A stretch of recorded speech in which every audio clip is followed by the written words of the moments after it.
Selamat datang kembali di Neutrality Studies. Malam ini kita bersama teman dan rekan kita, Pietro Chakarian, untuk pembaruan terbaru. Pietro, selamat datang kembali. Pascal, senang bisa ada di sini. Seperti biasa, menyenangkan. Baik, langsung saja ke topik utama. Kita ingin membahas jalur dari Iran dan Armenia menuju Rusia, jadi dari selatan ke utara. Anda tentu saja berasal dari Armenia, dari kawasan Kaukasus Selatan. Anda juga punya banyak pengalaman di Amerika Serikat dan di Rusia, sebagai seorang akademisi. Betul ya? Mari kita mulai dengan Iran. Bagaimana situasinya sekarang? Baru saja ada pemakaman besar yang waktunya hampir bersamaan dengan perayaan 4 Juli di Amerika Serikat. Abasep di Betulan. It's a Brett Jerry to Bipumaful.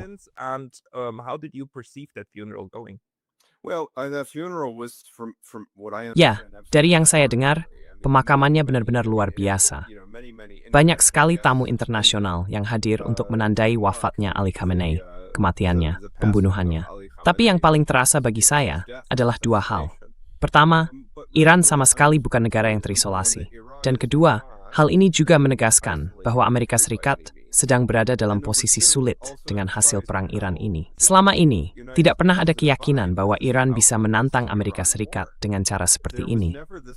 Tapi, seperti yang pernah saya singgung di salah satu podcast kita sebelumnya, waktu itu kamu bertanya, apa yang bisa dilakukan Iran? Dan saya bilang, salah satu hal yang mungkin mereka lakukan adalah menutup Selat Hormuz atau mengambil kendali atasnya, mengatur siapa yang boleh masuk, siapa yang boleh keluar, dan seterusnya.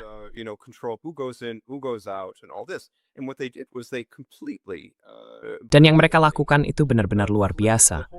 Mereka membalikkan seluruh narasi politik internasional dengan sangat cerdas.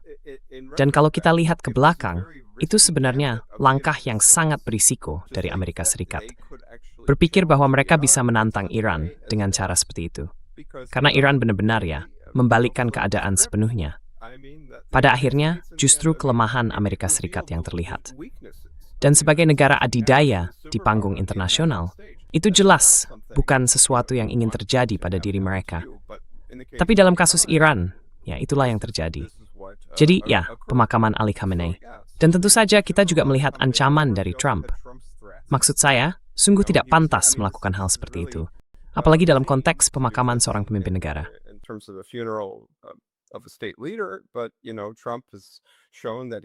Tapi seperti yang kita tahu, Trump sudah menunjukkan bahwa dia nggak punya batasan, dan dia siap melakukan atau mengatakan apapun seperti ini.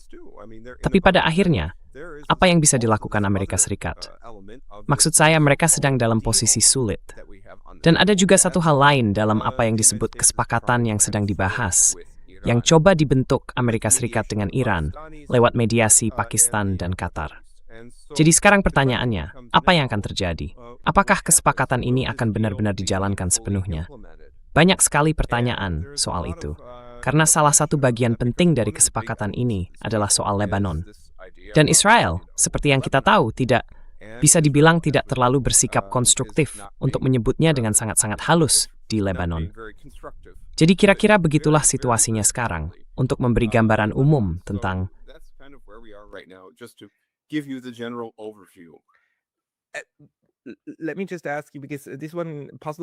Saya mau tanya, karena bagian ini agak membingungkan buat saya waktu saya sadar hal itu terjadi. Jadi begini, negosiasinya dimulai di Pakistan. Mereka menandatangani atau menyelesaikan sebagian dari nota kesepahaman di Swiss. Oke, itu masih bisa dimengerti. Tapi sekarang Qatar ikut terlibat.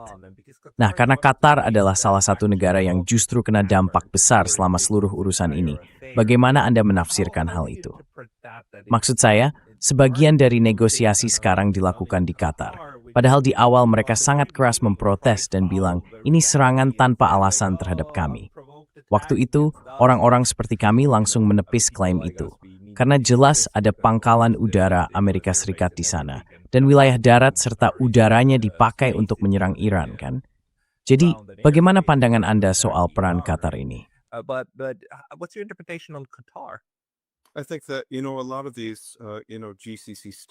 Saya rasa banyak negara di kawasan Teluk Pascal sudah mulai paham bahwa kehadiran Amerika Serikat di sana sebenarnya tidak membantu mereka.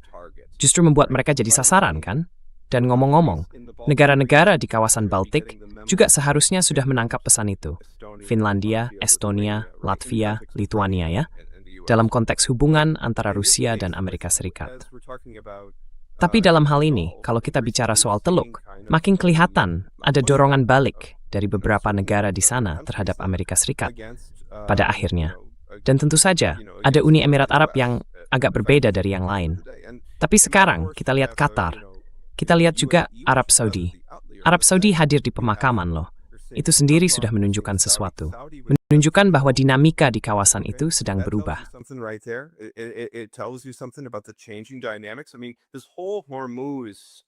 Maksud saya, seluruh urusan di Selat Hormuz ini benar-benar jadi gambaran nyata bahwa kita sekarang hidup di dunia multipolar.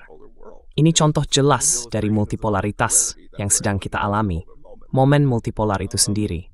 Dan tahu kan, ironi besarnya adalah Trump yang menempatkan Amerika Serikat dalam posisi itu. Saya rasa dia percaya, entah bagaimana, bahwa langkah ini bukan cuma untuk membela Israel.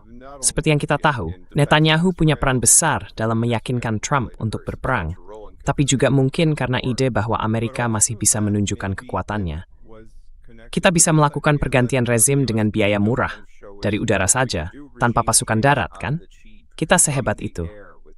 Tapi ternyata ya, tidak berjalan seperti itu. Jadi menurut saya, ini justru jadi contoh nyata bagaimana multipolaritas bekerja dalam kenyataan.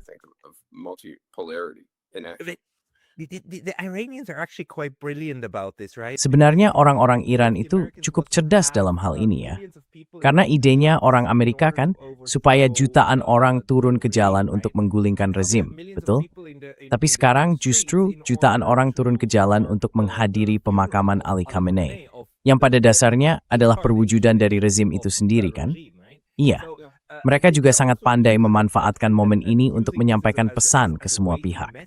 Yang paling mengejutkan buat saya adalah justru orang Iran yang berhasil menembus ruang informasi di Barat.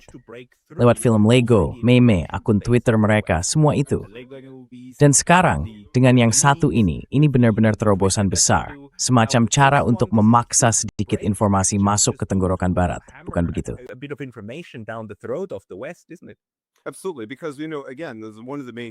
Betul sekali, karena ya salah satu argumen utama yang mereka dorong waktu itu adalah bahwa rezim ini sangat tidak populer. Republik Islam sangat tidak populer. Tapi pada akhirnya, sekarang kita lihat justru sebaliknya. Malah muncul efek semacam rally around the flag. Orang-orang jadi bersatu di balik bendera. Bahkan dari yang saya dengar langsung di lapangan di Teheran, ada orang-orang yang dulunya pengkritik rezim, tapi mereka juga hadir di pemakaman itu. Luar biasa kan? Nah, tadi kamu sempat menyebut film Lego. Mereka baru saja merilis 1 hari ini tentang kontroversi FIFA soal kartu merah itu, yang kita tahu terjadi di pertandingan Amerika Serikat lawan Bosnia. Itu jadi isu besar. Dan setelah itu kemarin, kita lihat Belgia menang 4-1, benar-benar menghajar tim Amerika. Jadi rasanya seperti karma yang berbalik.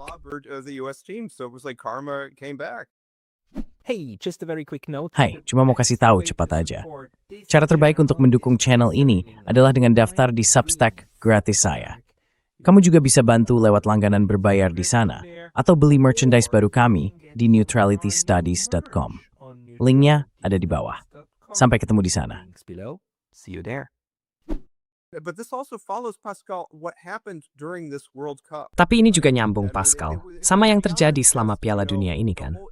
Maksud saya, ini lebih dari sekadar soal kartu merah, atau soal Trump yang nelpon Gianni dan bilang, "Hey, saya mau kamu beresin ini buat saya FIFA," hal-hal seperti itu.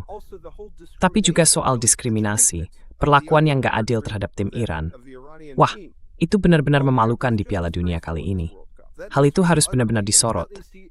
Tapi apapun yang Trump lakukan, berapapun pembatasan yang dikenakan pada tim Iran, bahkan ketika Trump mencoba ikut campur, yang gila banget, secara politik ikut campur dalam pertandingan sepak bola, meskipun semua itu terjadi, kita bisa lihat kemana arah arusnya, kemana semuanya bergerak.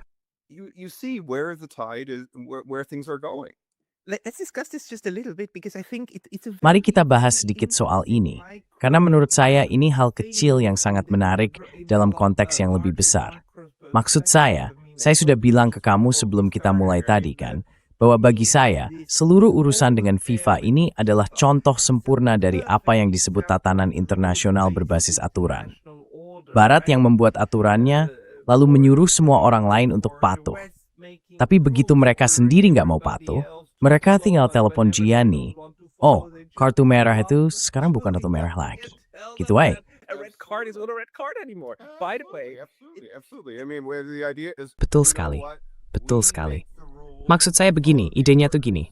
Kami yang buat aturannya, kalian yang harus ikut perintahnya kan? Begitulah cara semuanya berjalan. Dan omong-omong, ini jangan disamakan dengan hukum internasional. Justru kebalikannya.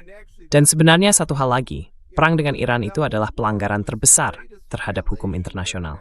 Jadi, ya, begitu.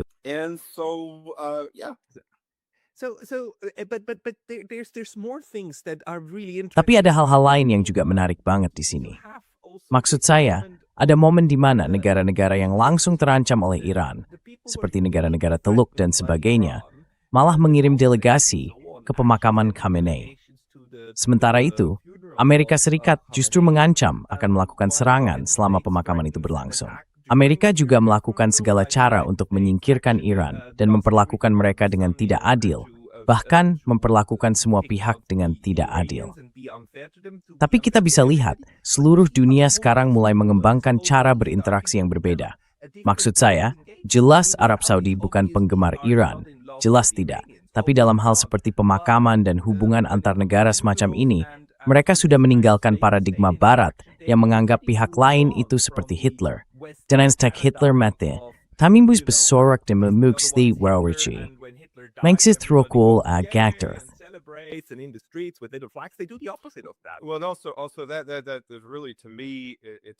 Ya, dan juga menurut saya Pascal, terus terang saja, ini menunjukkan kelemahan intelijen Amerika.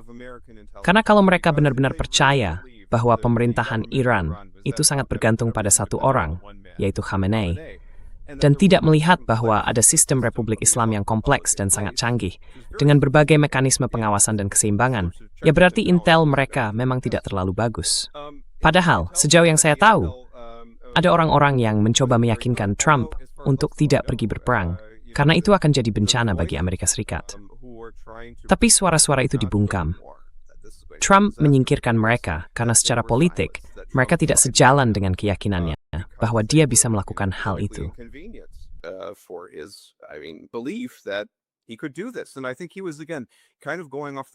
Dan menurut saya, dia waktu itu masih terbawa euforia dari situasi di Venezuela, walaupun sebenarnya dua hal itu sama sekali berbeda.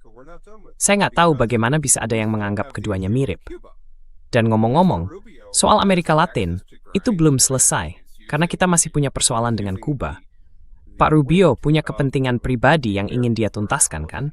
Dan dia menggunakan pengaruh kebijakan luar negeri Amerika untuk melakukannya. Lalu menarik juga, karena sekarang, di dalam negeri pun, kalau kita bicara tentang Kuba dan warisan Pak Castro serta komunisme di sana, Trump sekarang mencoba menyerang apa yang dia sebut kaum komunis di Amerika Serikat. Dia seolah-olah sedang memainkan kartu McCarthy. Rezini Perntori Trifadu, Inolangath, Mexitat Withumini Dinabent Stutes. Maksud saya, bagian berikutnya dari janji ini adalah, ya, dia memang sedang menghadapi reaksi keras. Maksud saya, itu datang dari para donatur, dari lobi Israel. Mereka sedang menghadapi penolakan besar di New York City, dan dia menyalahkan DSA, menyebut mereka komunis. Jadi menurut saya, ini langkah yang putus asa. Dan kedengarannya konyol, tahu kan? Maksud saya.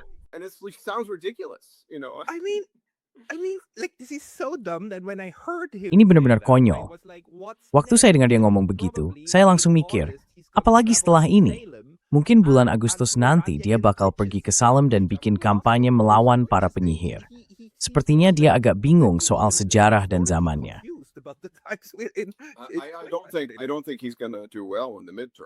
Saya rasa dia nggak akan tampil baik di pemilu paruh waktu nanti. Jujur aja, di Amerika Serikat. Maksud saya bisa bilang, ini sekarang. Sekarang saya ada di Amerika, dan orang-orang di sini, ya, mereka nggak terlalu puas dengan kinerjanya, tanda kutip, sebagai presiden. Apalagi kalau orang mulai merenungkan peringatan 250 tahun Amerika Serikat dan melihat ke belakang. Kita bahkan ya, kalau kita lihat sejarah Pascal, kita lihat George Washington, yang dulu sudah mengingatkan supaya Amerika nggak terlibat dalam aliansi yang rumit. Dia memperingatkan agar Amerika Serikat tidak ikut campur dalam urusan luar negeri yang berisiko. Begitu juga John Quincy Adams dan para pendiri bangsa lainnya, mereka sebenarnya sudah bisa melihat bencana yang sekarang sedang dihadapi Amerika. Mereka sudah bilang, jangan-jangan, kita harus hindari itu. Tapi kelihatannya, nggak ada yang mau dengar, kan? Apparently nobody listened to them.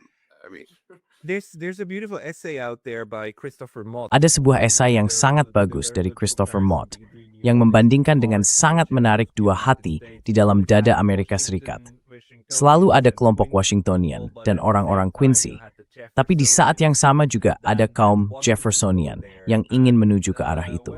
Dan, ya, kaum Jeffersonian sempat memegang kendali. Tapi sampai kapan? Saya jadi bertanya-tanya. Mungkin sebelum kita beralih ke Armenia, satu topik terakhir di bagian tentang Iran ini, İstep paylaşmış Winmax Paymel. Numbered, Emeslam Memasap Taryu. How long is its half-life? well, the biggest problem with the MOU. Masalah terbesar dengan nota kesepahaman itu adalah Amerika Serikat pertama-tama memang membutuhkannya. Kenapa butuh nota itu? Karena mereka perlu memastikan Selat Hormuz tetap terbuka, kan? Tapi masalahnya, dan disinilah bisa dibilang Iran memainkan kartunya dengan sangat cerdik, bahkan sempurna, yaitu dengan memasukkan Lebanon ke dalam kesepakatan itu. Langkah itu membuat penerapan perjanjian ini jadi sangat sulit, karena ada faktor Israel di dalamnya. Very, very difficult because of the Israeli factor. Israel is, kind of just like on the loose. Israel itu, ya, bisa dibilang sedang bertindak semaunya, menyerang, menginvasi Lebanon Selatan, mengambil wilayah luas, melakukan pembersihan etnis di sana. Belum lagi genosida di Gaza yang masih terus berlangsung. Menurut saya, inilah tantangan besar dari situasi ini. Dan hal ini akan benar-benar menguji hubungan antara Amerika Serikat dan Israel. Karena pada akhirnya, Amerika Serikat paham, setidaknya sampai batas tertentu, bahwa mereka tidak bisa terus mempertahankan konfrontasi dengan Iran selamanya. Selat Hormuz itu, mereka tidak bisa membukanya dengan kekuatan militer. Ada pembicaraan bahwa Amerika Serikat mungkin akan melakukan invasi darat ke Iran dari Irak. Tapi itu akan sangat berdarah dan benar-benar membawa bencana besar, terutama bagi Amerika Serikat sendiri. Dan itu akan menjadi perang yang tidak mungkin mereka menangkan. Chess Freeman on my channel. Chess Freeman bermelangi dukungan saya begini. Kalau soal invasi Murad, dan semper, storage-nya, latjas, how, if, legal, seri bertemnya. Come to me. Tisui. Because it seems like but there were so Tapi ada begitu banyak keputusan bodoh. Jadi yang satu itu sebenarnya cuman sejalan aja dengan yang lain. Dan soal nota kesepahaman itu, menurut saya, MOU dengan pihak Iran juga berfungsi seperti alat ukur. Semacam, apakah kalian sudah memenuhi ini atau belum? Sudah sesuai atau belum? Karena di dalamnya ada banyak hal yang bisa diverifikasi, yang bisa dijadikan acuan oleh pihak Iran untuk bilang, kalian belum sampai di situ, jadi kami tidak akan melangkah maju. Atau, kurma terhadap Selat Hormuz lazim. Sebaiknya, any buying sumib India dalam meskiriansi. Sistematis. approach at negotiations. Very methodical, and also you have to think. Dan juga kita harus ingat, ini sebenarnya cukup luar biasa ya. Karena sekali lagi, siapa yang akhirnya keluar sebagai pemenang? Sekarang, ini hal yang saya nggak akan bisa bilang di media korporat, tapi faktanya, Iran yang menang dalam perang itu. Tentu saja, karena merekalah yang sekarang menentukan syarat-syarat dalam nota kesepahaman, atau yang disebut kesepakatan itu. Menarik juga, by the way, bahwa Trump menyebutnya sebagai deal, kan? Itu sendiri sudah banyak bicara tentang pendekatannya yang sangat transaksional, tentang cara pandangnya, bisa dibilang begitu. Dan ini sebenarnya berasal dari Patrick Henningsen. And this kind of actually comes from Patrick Henningsen. He talks a lot about these ideas on very. Dia sering membicarakan ide-ide ini di berbagai podcast. Tapi intinya, dia nggak mau hal ini benar-benar dikodifikasi sebagai perjanjian resmi. Karena Trump ingin, ya kalau dia mau keluar dari perjanjian itu, atau melanggarnya, atau mengubah isinya, dia bisa. Kalau cuma kesepakatan bentuknya lebih fleksibel, nggak seketat atau sejelas perjanjian resmi.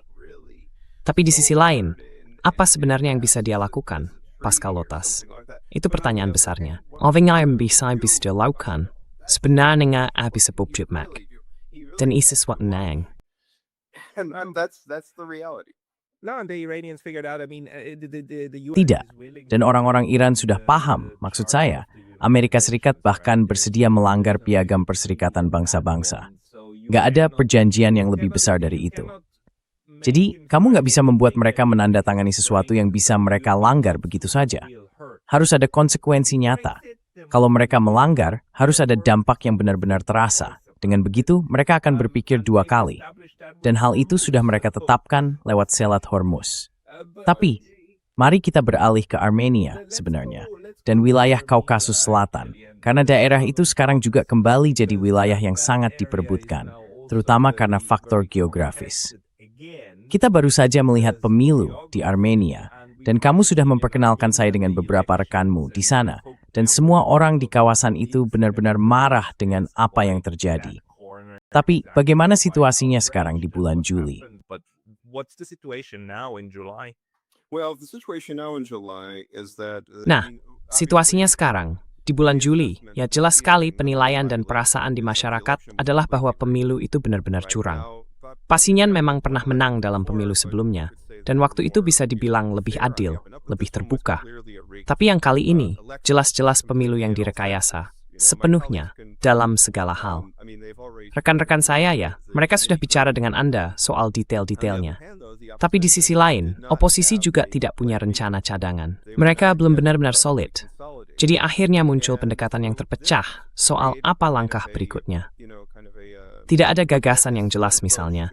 Apakah kita akan melakukan protes di jalan atau tidak?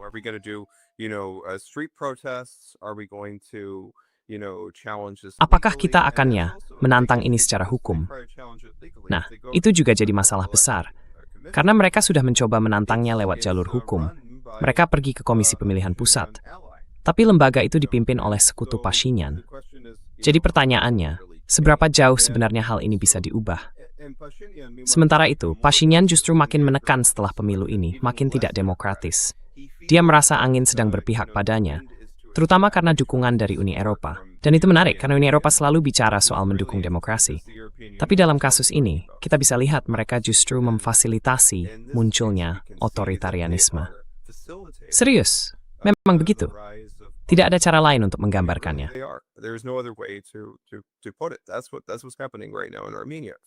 Itu yang sedang terjadi sekarang di Armenia. Hari ini, Gagik Sarukyan, pada dasarnya dia adalah pemimpin partai yang bernama Prosperous Armenia. Seperti yang rekan-rekan saya bilang, partai itu ada di ambang batas untuk masuk ke parlemen, atau justru dikeluarkan dari parlemen kan? Bisa saja mereka dapat 4%. Hasilnya waktu itu seperti, apakah itu 4%? Dan beberapa hasil yang masuk, hampir semua hasil akhir menempatkan mereka di angka 4%. Lalu tiba-tiba Komisi Pemilihan Pusat mengubahnya jadi 3,99996 atau semacam itu. Dan dengan angka itu mereka dikeluarkan dari parlemen. Hal itu benar-benar dipertanyakan, terutama dari sisi legalitas. Dan yang akhirnya terjadi sekarang, mereka benar-benar mengejar dia habis-habisan.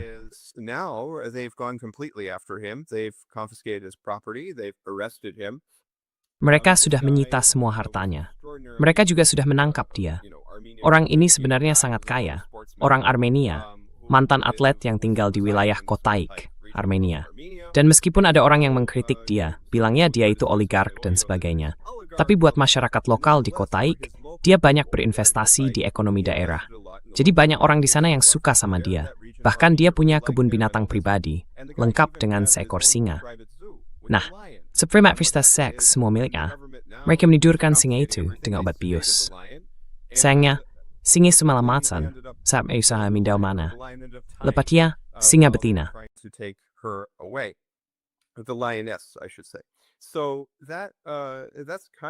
Jadi, kurang lebih begitulah dinamika yang sedang terjadi sekarang.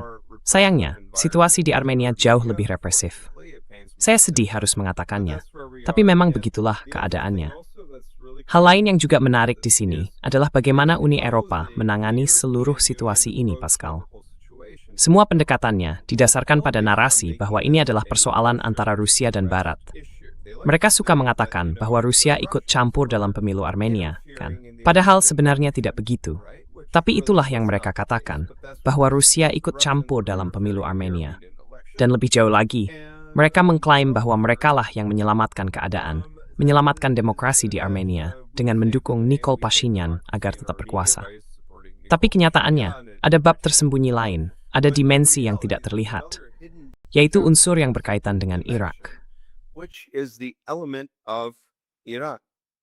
And even though we saw Nikol Pashinyan, for example, going to Dan meskipun kita melihat Nikol Pashinyan misalnya menghadiri pemakaman Ali Khamenei, tindakan Armenia justru sangat membuat Iran marah, terutama karena dukungan mereka terhadap apa yang disebut koridor Trump, gagasan untuk menciptakan kehadiran Amerika Serikat yang permanen di perbatasan antara Armenia dan Iran. Selain itu, juga dianggap membantu mendorong ambisi pan-Turkis yang sangat nasionalistik dari Turki dan Azerbaijan, dan semua hal yang terkait dengan itu. Jadi, Iran jelas tidak senang dengan situasi ini. Dan seluruh aspek itu sama sekali tidak muncul dalam narasi Uni Eropa, entah sengaja atau tidak.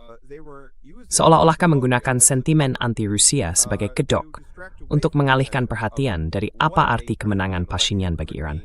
Itu juga menjadi salah satu hal menarik dari situasi ini. Isn't Armenia getting closer? Bukankah Armenia sekarang makin dekat ke situasi yang sangat berbahaya? Anda tadi menyebut banyak hal, tapi di atas semua itu, Pashinyan juga orang yang menangkap sebagian dari pimpinan agama di Armenia, pimpinan Kristen, bahkan memenjarakan para imam. Dia juga memenjarakan partai-partai oposisi lain dan ya, mengkritik oposisi karena tidak bersatu. Mungkin itu ada benarnya. Tapi di sisi lain, mereka kan memang sedang dikejar-kejar oleh Pashinyan waktu mencoba ikut pemilu. Dan sekarang, setelah pemilu, penindasannya malah makin keras. Lalu soal 4% yang Anda sebut tadi, partai kecil itu menyingkirkan mereka justru makin penting, karena artinya pembagian kursi sekarang membuat partai Pashinyan punya mayoritas mutlak di parlemen, bukan begitu?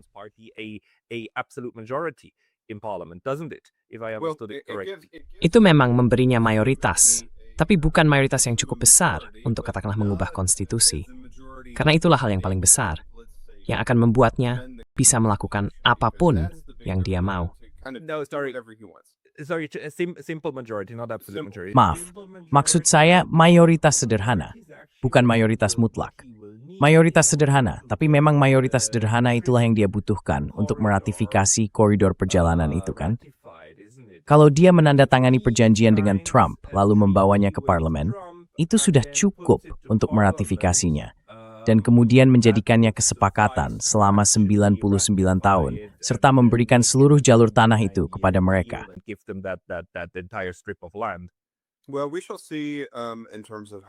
Ya, kita akan lihat nanti bagaimana hal itu dijalankan. Saya rasa dia belum bisa melakukannya sepenuhnya saat ini. Dia bisa membentuk pemerintahan, menunjuk kabinet, menjalankan pemerintahan, mengurus hal-hal sehari-hari. Tapi belum jelas apakah dia benar-benar bisa. Sebenarnya, saya rasa tidak bisa. Dia tidak akan bisa meloloskan tanpa perlawanan yang besar, katakanlah, kesepakatan perjalanan ini. Jadi ruang geraknya cukup terbatas. Dia tidak mendapat 50% suara. Hasilnya sekitar 49,5%. Atau sesuatu itu.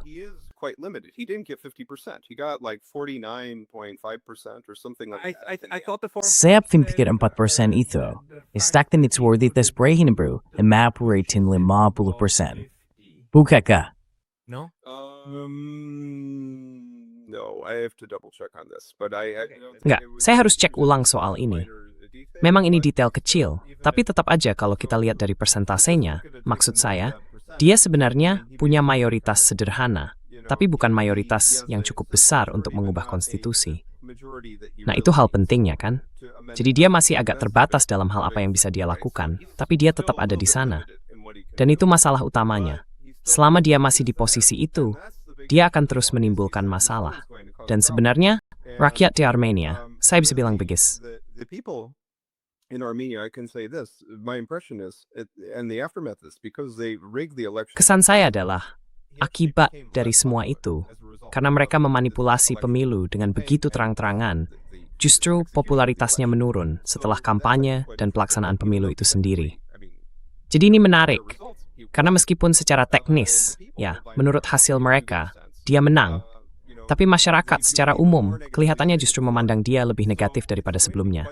Jadi akan menarik untuk melihat bagaimana situasi ini berkembang ke depan. Dan saya rasa saat ini kegang-politik di Armenia memang sangat tinggi karena situasi ini.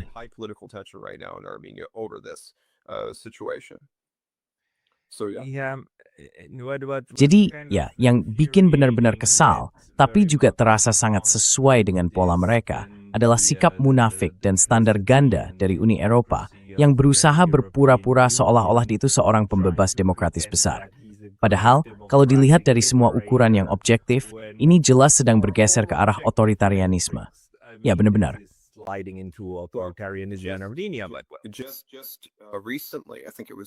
Baru-baru ini, sepertinya kemarin, Marta Kos, komisaris untuk perluasan Uni Eropa, menulis sebuah posting di Facebook. Dia bilang, lihat, waktu saya di Armenia, dia memang baru saja ke Armenia. Saya memetik banyak aprikot dan membuat selai aprikot. Bukankah itu menyenangkan? Dan tahu nggak? Det dinster plamer news, and stet rekt hermenier med when calls, and scores stress. Dan seterusnya, dan sebagainya. Tapi sebenarnya, seperti yang saya bilang tadi, kita tahu angka mereka yang sebenarnya. Kita tahu apa yang sebenarnya mereka lakukan. Mereka memang menutupi koridor perjalanan ini, yang juga merupakan perpanjangan dari rencana agresif Trump terhadap Iran. Betul kan? Jadi Uni Eropa itu, maksud saya, mereka nggak menipu siapapun. Mereka mencoba membingkai ini seolah-olah hanya konflik antara Rusia dan Amerika Serikat di wilayah Kaukasus. Sangat licik ya. Tapi kenyataannya, mereka bertindak kayak pelindung bagi rencana neokonservatif Trump dan perang dia terhadap Iran. Itulah sebenarnya yang sedang kita lihat.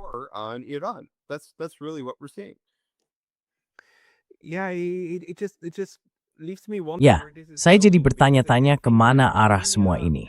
Karena menurut saya, dari ketiganya, Armenia, Azerbaijan adalah yang paling sulit untuk saya bahas. Rasanya seperti kasus yang agak terpisah.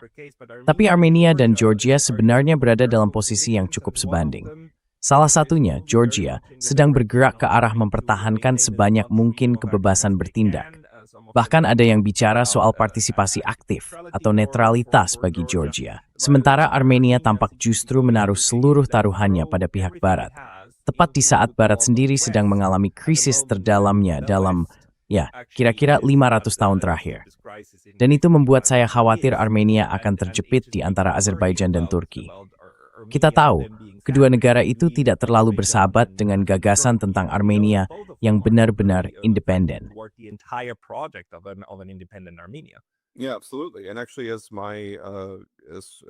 Ya, tentu saja. Dan sebenarnya, seperti yang rekan-rekan saya bilang waktu itu, yang mereka inginkan itu adalah melihat pembubaran negara Armenia. Ngomong-ngomong, ada juga perkembangan menarik yang baru-baru ini terjadi, yaitu Israel mengakui genosida Armenia. Tapi saya ingin tekankan, ini sama sekali bukan karena rasa iba atau alasan kemanusiaan. Ini murni soal geopolitik, sebagian karena meningkatnya ketegangan antara Turki dan Israel. Tapi secara pribadi, saya melihatnya lebih sebagai semacam pertunjukan politik saja. Karena pada akhirnya, meskipun kita lihat Israel makin sering mengkritik Turki, di sisi lain, Turki juga terus melontarkan retorika keras terhadap Israel.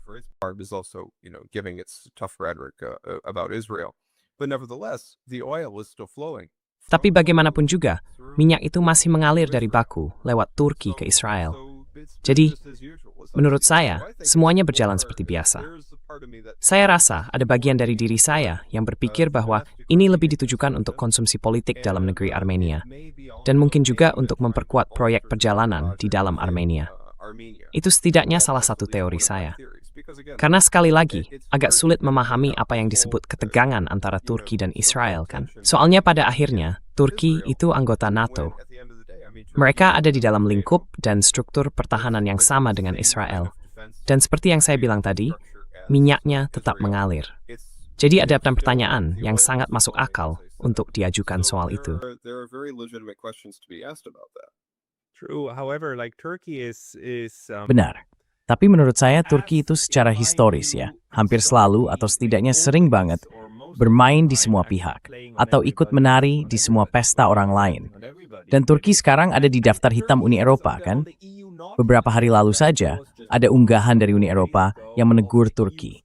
Maksud saya, kalian memang ada di daftar calon anggota, tapi belum memenuhi semua persyaratan, betul? Dan ada aturan yang ketat untuk bisa menyesuaikan diri dengan standar Uni Eropa kalau memang mau bergabung.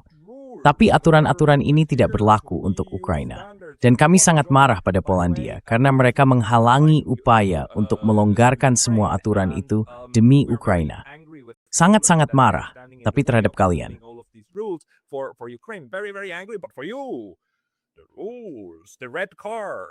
Aturannya, kartu merah. Tapi lucunya begini, mereka masih terus bicara soal aturan, soal kartu merah, dan sebagainya. Tapi Uni Eropa juga, mereka yang sebenarnya mau punya yang disebut koridor tengah itu kan, mereka ingin dapat akses ke sana. Karena sekarang mereka bayar mahal banget buat LNG. Gara-gara mereka sendiri menembak kaki sendiri soal Rusia. Dan sampai sekarang masih sangat histeris soal itu. Jadi idenya, kalau kita bisa dapat energi alternatif dari Azerbaijan lewat Turki, bahkan mungkin sampai Asia Tengah, itu bakal jadi hal yang luar biasa. Jadi di satu sisi mereka menegur Turki, bilang kamu nakal sekali, kami kasih kartu merah, dan seterusnya. Tapi di sisi lain, mereka tetap berbisnis dengan Turki. Jadi ada semacam hubungan yang aneh, tarik ulur yang aneh, semacam tarian politik yang membingungkan di situ.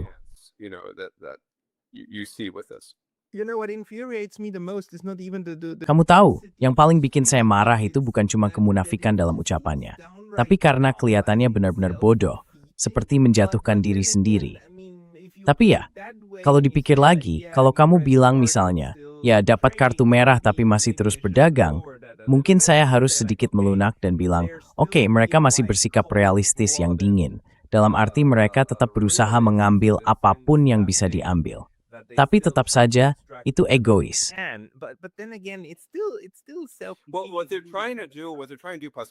Jadi begini, Pascal, yang mereka coba lakukan itu sebenarnya seperti berjalan di tali antara realisme dan intervensi liberal.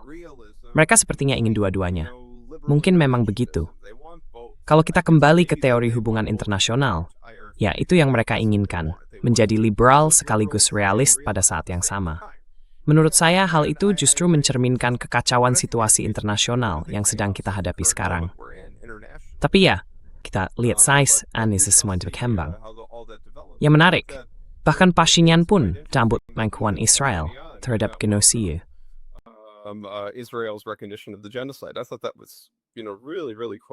Menurut saya itu, ya, benar-benar cukup menarik.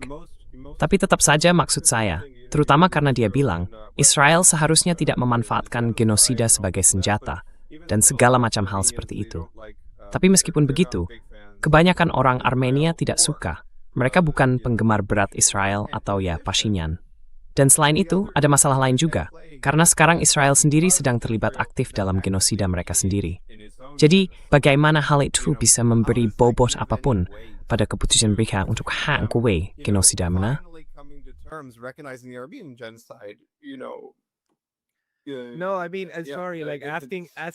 Bukan, maksud saya maaf, meminta Israel untuk tidak menjadikan genosida sebagai senjata itu seperti meminta ikan untuk tidak berenang. Ya, semoga berhasil saja dengan itu.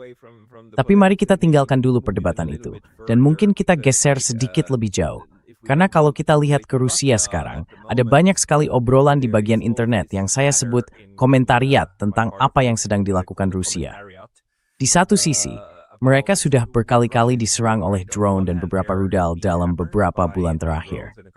Kita juga melihat asap tebal membumbung di atas Saint Petersburg. Bahkan apartemen di Moskow ikut diserang.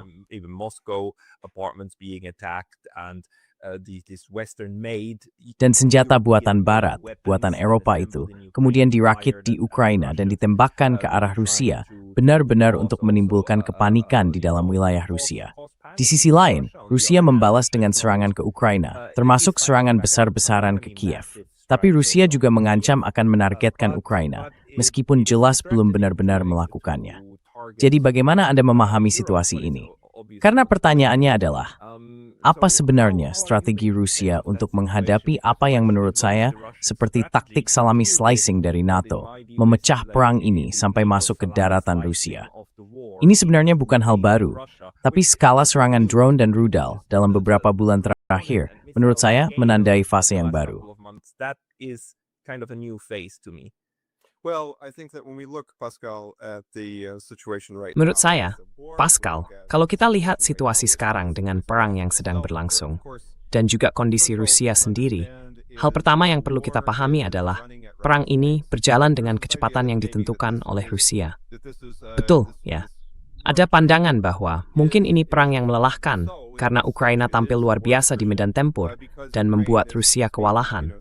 Tapi sebenarnya, Rusia, dan ini masuk akal juga, karena mereka negara yang lebih besar. Mereka yang maju perlahan tapi pasti. Nah, keputusan untuk menjalankan perang dengan tempo seperti ini memang menimbulkan sedikit frustrasi di dalam Rusia. Sebagian karena kita lihat Ukraina, yang sekarang berada dalam posisi terdesak, tidak tahu lagi harus berbuat apa, dan tidak memenangkan perang konvensional. Akibatnya, mereka beralih ke serangan drone atau serangan teroris terhadap berbagai kota di Rusia. Salah satunya, seperti yang kamu sebut tadi, adalah Saint Petersburg.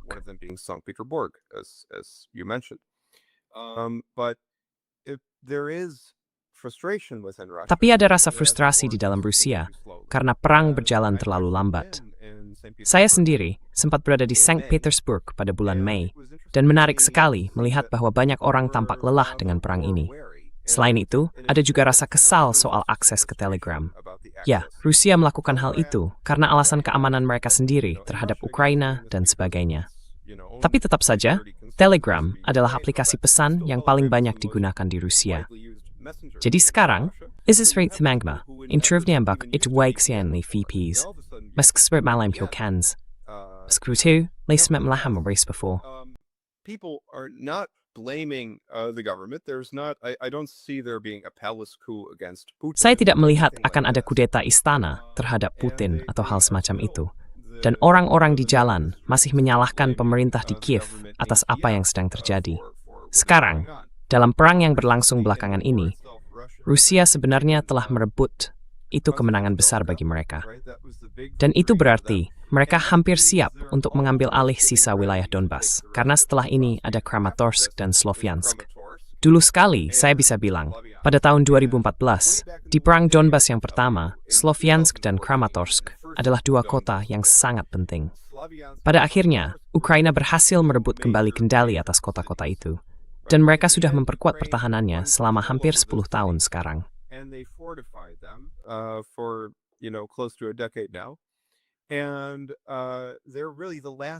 Dan sebenarnya, itu adalah benteng terakhir yang dimiliki Ukraina di Donbas. Ini benar-benar hal yang menakutkan bagi Ukraina, karena begitu Rusia berhasil merebut kota-kota industri yang sudah dipertahankan itu, apalagi yang bisa dijadikan pertahanan oleh Ukraina. Situasi itu bisa membuka jalan bagi Rusia untuk melakukan serangan yang jauh lebih besar ke arah barat, mungkin sampai ke Sungai Dnieper, bahkan ke Kiev sendiri. Jadi, kondisi ini membuat situasi Ukraina jadi jauh lebih mengkhawatirkan. Ukraina yang juga sedang menghadapi kekurangan besar dalam jumlah pasukan, kini mengerahkan segala yang dimilikinya untuk melawan Rusia, baik lewat serangan drone, upaya mengganggu posisi Rusia, maupun dengan mencoba menimbulkan ketidakpuasan rakyat terhadap Moskow dan terhadap pemerintahnya sendiri.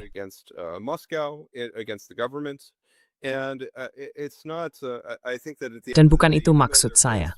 Saya pikir pada akhirnya, meskipun ada kelelahan perang di Rusia, dan itu memang terasa jelas kalau kita berada di sana, pada akhirnya, arah perang ini mulai berbalik melawan Zelensky.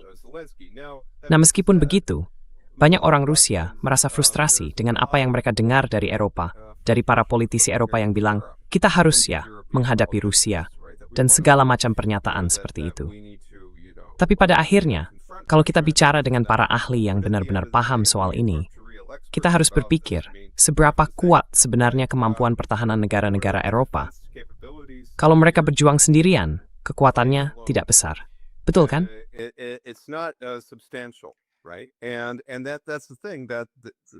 Nah, itu dia masalahnya.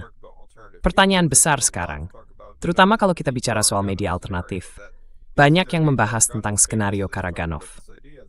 Sergei Karaganov terkenal dengan gagasannya tentang misalnya, bagaimana kalau Rusia melakukan serangan nuklir atau bahkan serangan konvensional ke salah satu negara Eropa Barat untuk mengirim pesan, untuk menunjukkan bahwa kita masih serius, untuk menegaskan kembali atau menghidupkan lagi gagasan tentang penangkal nuklir. Kesedihan di pihak Barat sehingga mereka Indonesia tidak lagi takut pada kita. Mereka support sebetulnya besar seriusnya mereka tentang nuklir ini. Cease to understand the gravity of the nuclear deterrent.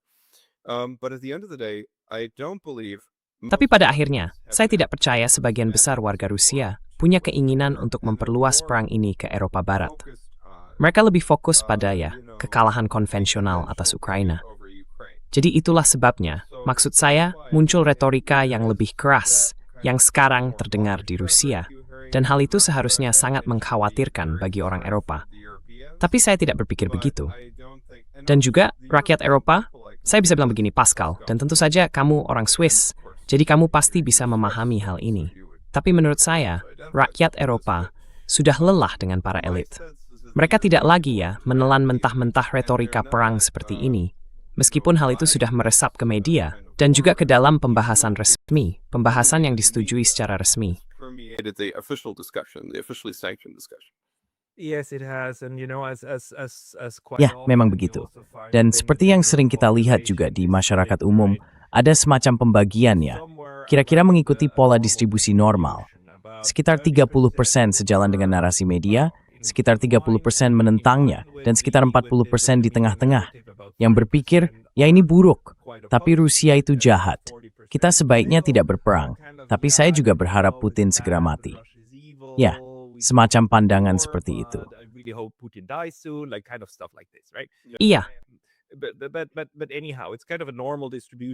Tapi bagaimanapun juga, saya kira ini semacam distribusi yang normal, bukan semacam Rusofobia besar-besaran yang fanatik di sana.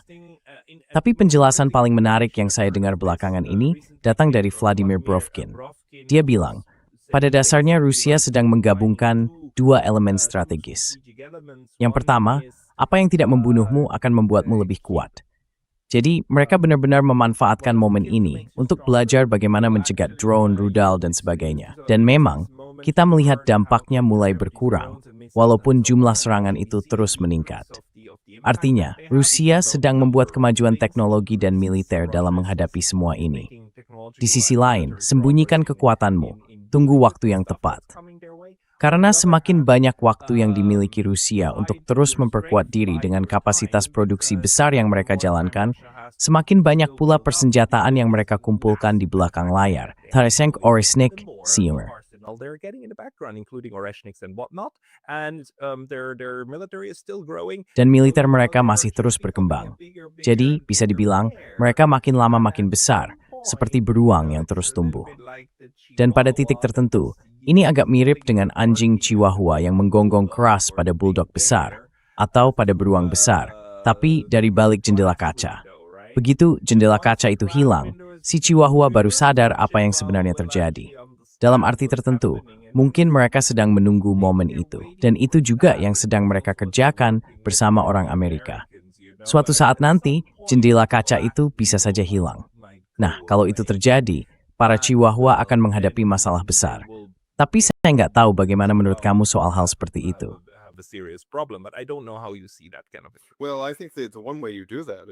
menurut saya, salah satu cara untuk melakukannya adalah dengan meruntuhkan seluruh narasi bahwa katanya Rusia karena di Barat ada pandangan seperti ini. Perang yang terjadi di Ukraina itu perang yang berlarut-larut karena Rusia sebenarnya nggak mampu. Mereka dianggap nggak cukup kuat, nggak bisa maju. Ada semacam keraguan bahwa ini memang strategi Rusia yang disengaja. Ya, tepat sekali. Sengaja, pura-pura saja. Atau kalau orang Eropa mau percaya kalau kamu lemah, biarkan saja mereka percaya. Karena sebenarnya itu justru akan membantu Rusia memperkuat diri mereka lebih jauh lagi. Betul sekali. Berbeda dengan orang Eropa yang belum siap untuk perang. Tapi kalau Rusia, katakanlah, kalau sampai terjadi, kita bicara soal masa depan, dan tentu saja sulit untuk memprediksi apa yang benar-benar akan terjadi. Tapi kalau akhirnya kita menghadapi situasi di mana Rusia melintasi Ukraina seperti pisau panas menembus mentega, maka bagi orang Eropa, itu akan jadi panggilan untuk bangun. Mereka akan benar-benar melihat kenyataan yang sesungguhnya. Ini bukan macan kertas, meskipun mereka sudah yakinkan diri sendiri bahwa itu begitu, ini kekuatan nyata. Ini negara adidaya. Dan ya Tuhan, semoga saja kita tidak sampai harus berhadapan langsung dengan mereka, apalagi dengan senjata nuklir atau hal semacam itu. Nah, hal lain yang ingin saya tekankan lagi adalah poin ini.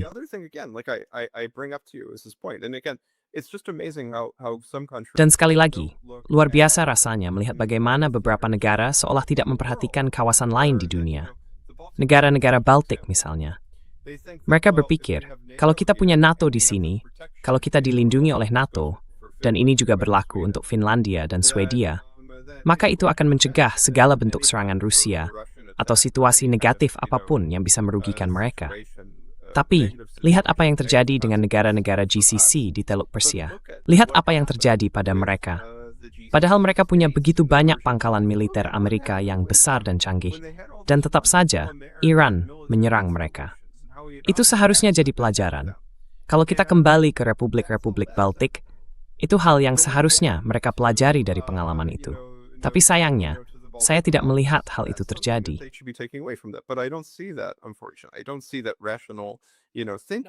Saya nggak melihat ada pemikiran rasional di situ. Yang paling mengejutkan buat saya, Pascal, adalah Finlandia. Kita kembali lagi ke pembahasan itu. Kalau nggak salah, kita pernah bahas beberapa tahun lalu. Waktu saya bilang bahwa netralitas, dan saya yakin kamu setuju, adalah salah satu jaminan terbaik untuk memperkuat kemandirian politik. Saya benar-benar terkejut Finlandia mau melepaskan itu. Padahal netralitas itu kartu yang luar biasa kuat. Dan sekarang mereka malah jadi, ya, semacam negara yang bersikap anti-Rusia, negara yang mendorong konflik di pinggiran Eropa. Menurut saya, itu merugikan mereka sendiri. Mereka menatkan diri bisa dibilang, seperti posisi Qatar di Teluk Persia.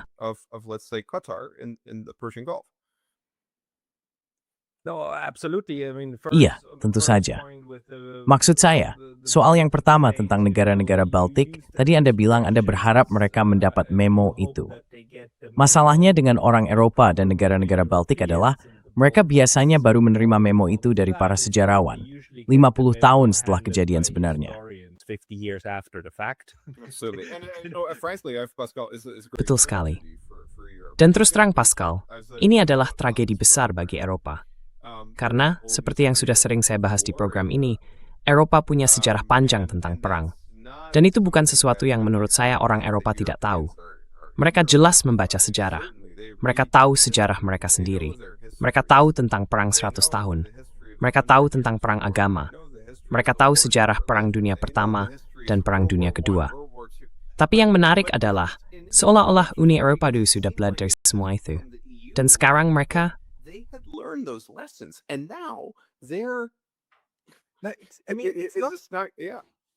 Maksud saya, itulah masalahnya dengan kotak hitam itu.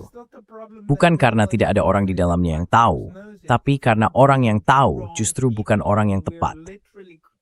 Kita benar-benar sedang bicara tentang Kaja Kallas, yang pernah bilang di televisi bahwa dia baru tahu kalau Uni Soviet yang menang dalam Perang Dunia Kedua. Beberapa orang ini, terutama yang sedang menjabat sekarang, begitu luar biasanya tidak tahu apa-apa sampai sulit dipercaya. Dan hal yang sampai tampaknya juga terjadi yang dulu di Groenland realistis dan berhitung dingin, seperti Finlandia. Maksud saya, ada sebuah buku yang sangat bagus tentang itu.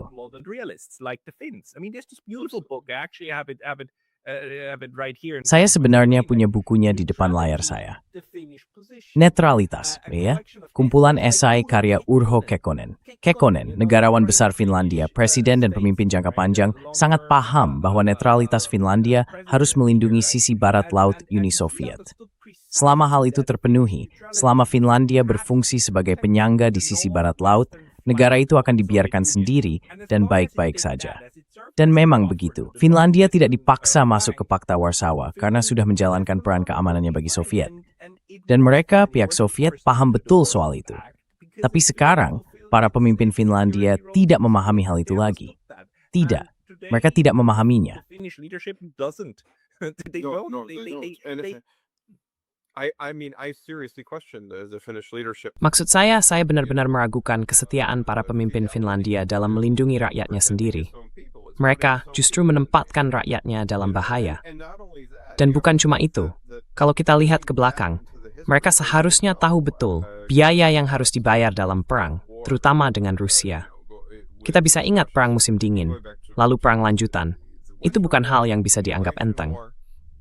Keuntungannya jauh lebih besar kalau mereka punya hubungan dagang yang baik dengan Rusia, hubungan ekonomi yang sehat dengan Rusia. Seperti yang saya bilang, orang-orang di Saint Petersburg merasa dikhianati ketika mendengar kabar bahwa Finlandia memutuskan untuk meninggalkan sikap netralnya dan bergabung dengan NATO. Mereka merasa seolah-olah itu adalah pengkhianatan pribadi. They felt as if it was a personal betrayal.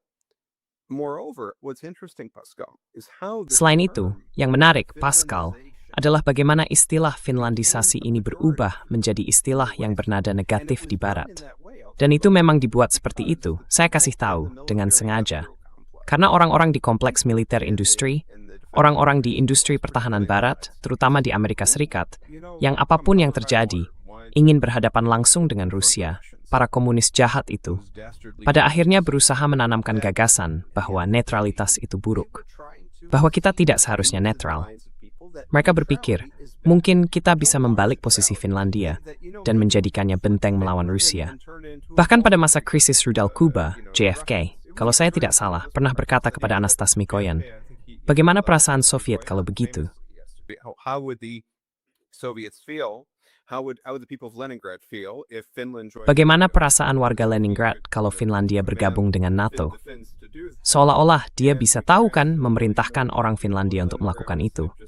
Lalu Mikoyan bilangnya, warga Leningrad akan tidur sama nyenyaknya dengan warga Armenia, karena kami punya masalah dengan Turki dan rudal-rudal di sana. Ini kan masa krisis rudal Kuba, sedang ramai dibicarakan waktu itu. Tapi yang selalu saya anggap menarik adalah ada semacam kelompok pendukung perang yang ingin menanamkan ke publik gagasan bahwa Finlandisasi atau netralitas itu sesuatu yang negatif, sesuatu yang memalukan. Bahwa tahu nggak, perang itu justru hal yang baik. Nggak paham ya? Kita untung besar dari situ. Kita benar-benar untung besar. We profit so much. We profit so much. That's the thing to understand. There's a lot of people. Tapi itu hal yang perlu dipahami. Ada banyak orang di Barat, terutama sebenarnya bukan cuma terutama, yang paling utama tentu saja adalah kalangan neokonservatif. Dan di Eropa juga ada neokonservatif. Mereka ingin menggunakan perang sebagai cara untuk mencapai apa yang benar-benar mereka inginkan, yaitu dominasi penuh.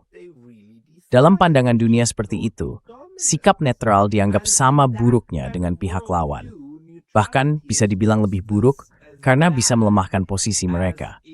Jadi, mereka merasa perlu menyingkirkan netralitas Georgia. Mereka juga perlu menyingkirkan netralitas Ukraina. Dan mereka berhasil melakukannya, kan? Mereka mengubah negara-negara itu dari wilayah penyangga yang menjaga perdamaian menjadi zona perang. From a buffer state that kept the peace into a battering ram that offered them the war. Sebuah pelantak pintu yang memberi mereka perang yang mereka inginkan, kan? Dan hal yang sama mereka lakukan terhadap Finlandia dan negara lain.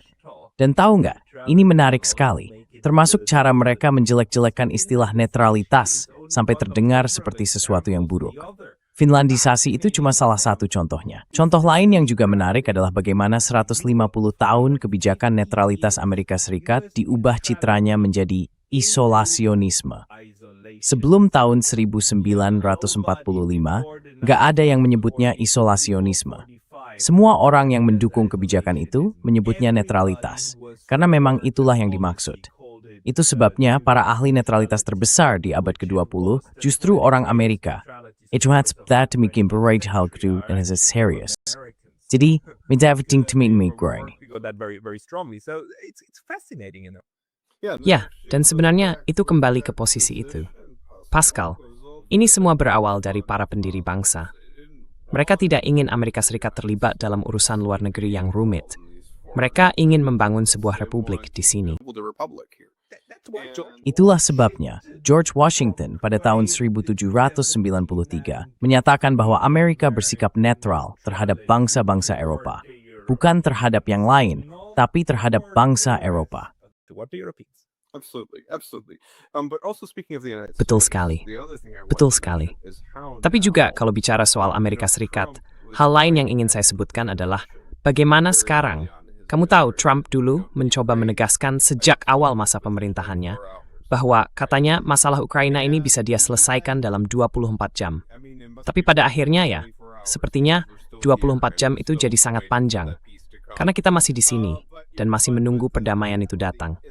Kenyataannya, topeng itu mulai terbuka ketika Marco Rubio menyatakan bahwa sebenarnya kita bukanlah pihak penengah yang netral dan bahwa ya, kita masih cenderung memihak satu and that, sisi. you know what, we're still kind of favoring one side. We're still kind of, giving the weapons to Ukraine. Still kind of hope that they win. Kita masih ya terus ngasih senjata ke Ukraina, masih berharap mereka bisa menang pada akhirnya.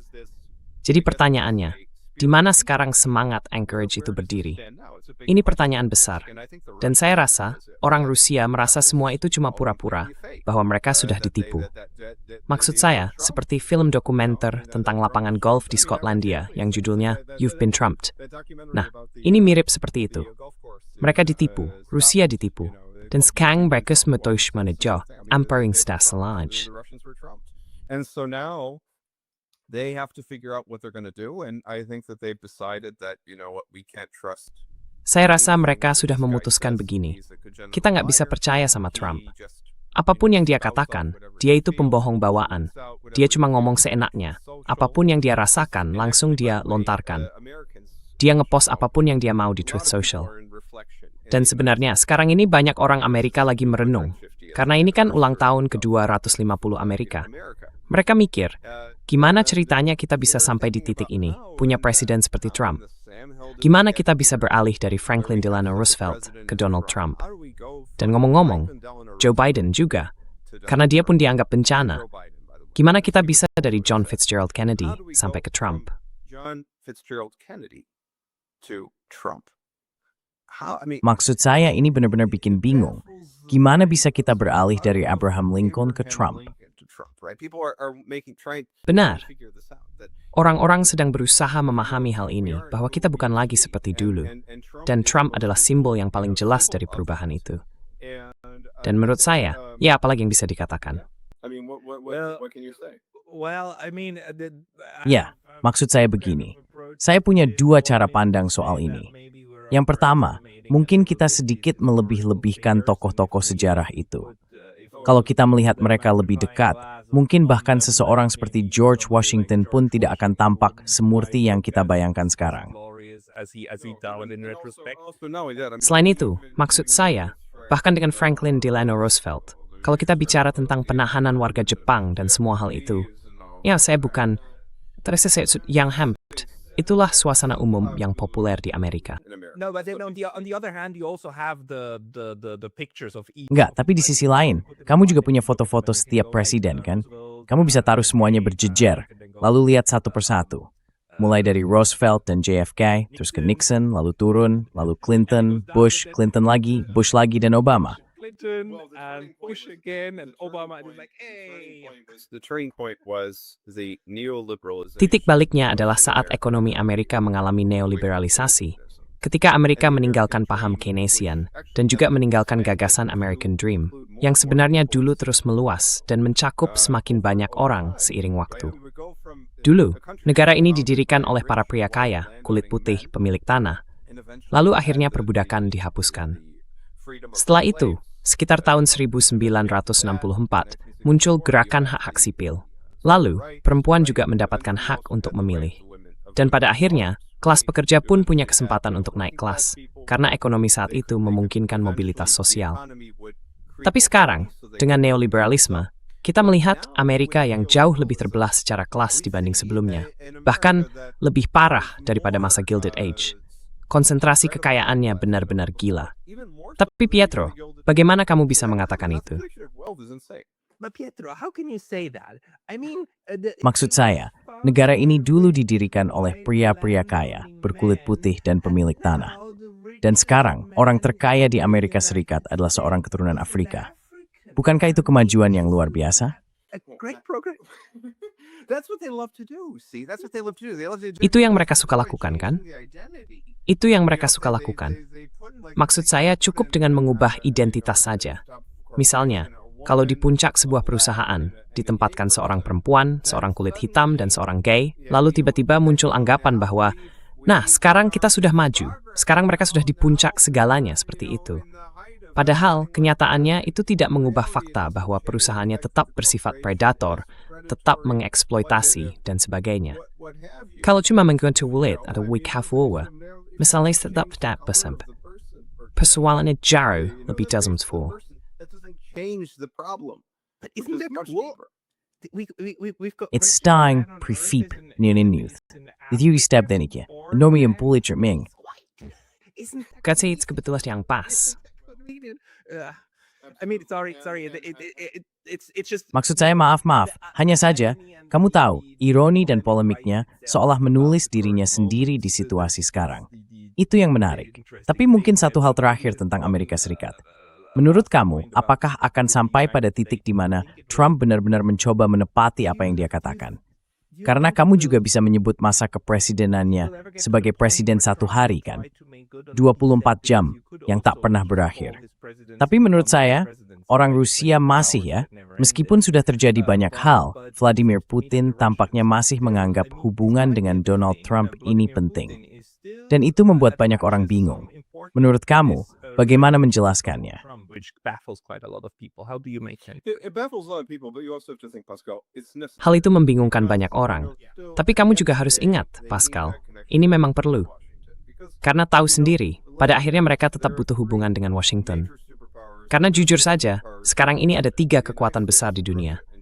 Amerika Serikat, Rusia, dan Tiongkok. Dan sangat-sangat penting bagi Rusia untuk tetap punya jalur komunikasi dengan Amerika Serikat. Apapun pendapat mereka tentang Trump.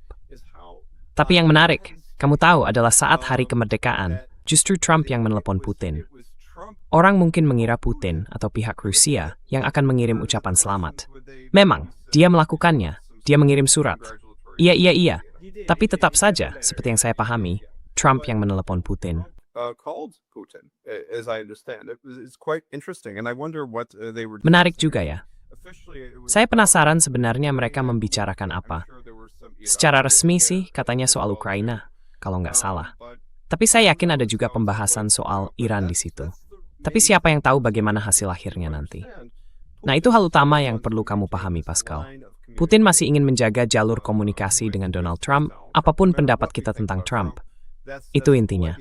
Sekarang soal Trump sendiri, kalau dibilang akhirnya dia menepati janji kampanyenya atau semacamnya, saya nggak melihat itu terjadi. Menurut saya, Trump itu terikat.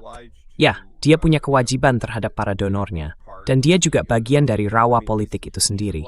Kamu tahu, ada ungkapan tentang Trump yang katanya mau mengeringkan rawa itu. There's this whole phrase about Trump drain the swamp. But I think really what the United States truly. Tapi menurut saya, Pascal, yang sebenarnya dibutuhkan Amerika Serikat itu adalah semacam glasnost dan perestroika versinya sendiri. Saya sudah bilang itu sejak masa Obama. Maksud saya, waktu itu saya berpikir, mungkin Obama akan jadi pembaharu yang dibutuhkan Amerika Serikat.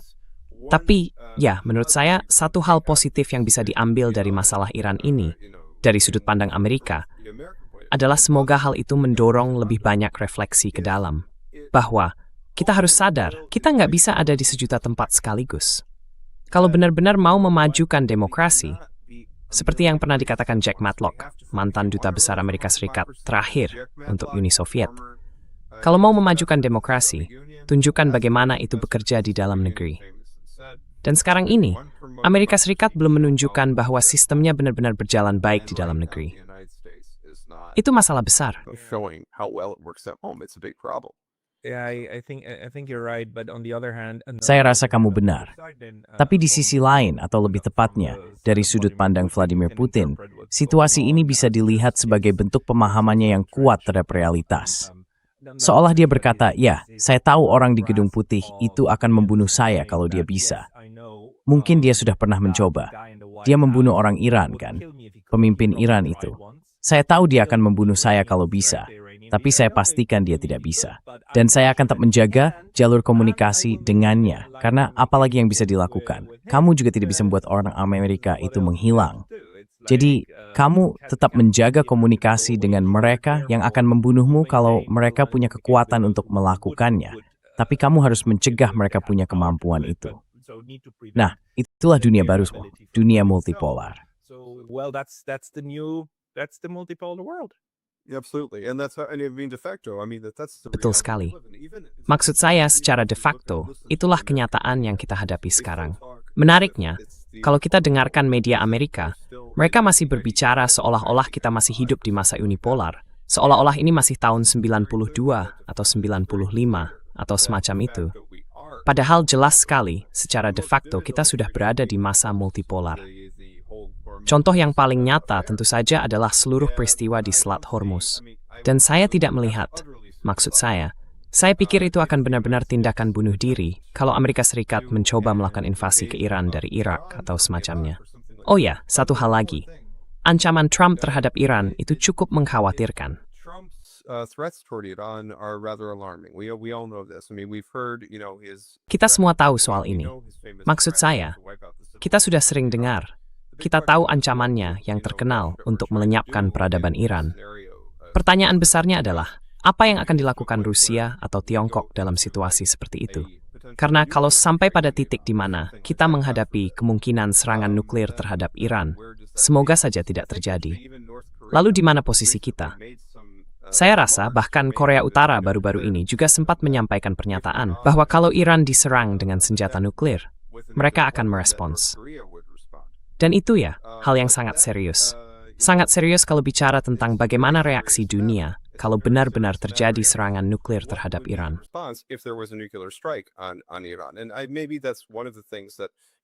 Dan mungkin, itu salah satu hal yang bisa dibicarakan Trump dan Putin dengan Xi, idealnya, untuk mengatur hal ini.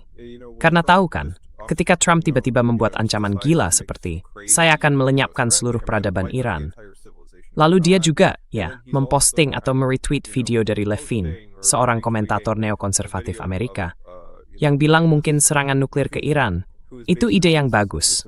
Karena katanya, kita dulu juga harus melakukan itu terhadap Jepang. Da argumena. Argumensia. Tapayin iusik. Indithur Gualis menimbrain nisda thang. Which just to West remaitis with Mads, and Rusia dan Tiongkok. Yeah, and you might be right on the money. Ya, dan bisa jadi kamu benar sekali, seperti yang sering dikatakan John Mearsheimer. Mungkin inilah yang sedang dikerjakan Rusia di level paling tinggi. Bukan lagi soal menyelesaikan hal-hal teknis di Donbas yang sebenarnya sudah ditangani oleh militer mereka, tapi lebih ke arah mencari cara untuk menghidupkan kembali perjanjian-perjanjian penting tentang rudal dan senjata nuklir yang dulu pernah ada, tapi sekarang sudah hilang. Jadi mungkin mereka sedang berusaha membangun semacam protokol nuklir atau sesuatu yang mirip dengan itu. Dan bisa jadi hal seperti itu memang bagian dari pembicaraan dan ambisi tingkat tinggi Vladimir Putin. Menurut saya, itu masuk akal kalau melihat bagaimana mereka bertindak sebelumnya. Dan satu hal lagi yang ingin saya sampaikan, menurut saya benar-benar keliru kalau ada yang berpikir Eropa bisa menghentikan laju Rusia di Ukraina. Maksud saya memang pergerakannya lambat. Wadugorisian merebut Kostiantynivka.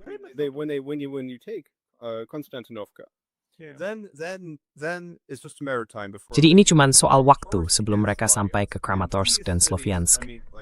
Dan kota-kota ini maksud saya, saya bisa mundur lagi ke tahun 2014. Waktu itu saya benar-benar mengikuti perang 2014 dengan sangat dekat. Saya juga berkomunikasi dengan mantan mentor saya, Stephen F. Cohen, salah satu pakar Rusia yang sudah sangat berpengalaman. Kami berdua waktu itu memperhatikan dengan saksama apa yang sedang terjadi di Ukraina. Sloviansk selalu muncul di berita. Dia sering bikin podcast dengan John Batchelor, dan mereka hampir selalu membahas pertempuran di Sloviansk. Dan itu bukan hal sepele kalau Rusia berhasil merebut kota-kota yang sangat diperkuat seperti itu. Jadi, itulah yang sedang kita hadapi dalam beberapa minggu dan bulan ke depan. Ya betul, kita sudah. Dan kita sudah lewat dari waktunya beberapa menit. Jadi Pietro, kalau orang ingin mengikuti kamu, harus kemana?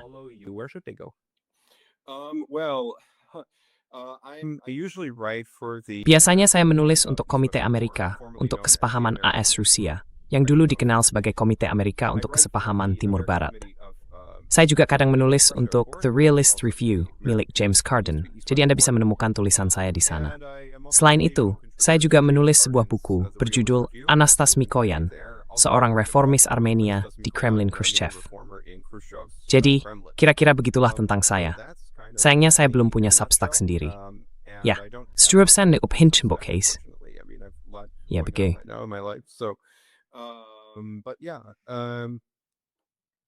I'll put a link to Si wines tatli suas through sites gen through subagroin, komaknis gips thems to din. description box below. Pietro Shakarian, Lengthol me answer to Harry. Much for your time today. Terima kasih, Pascal Lothus.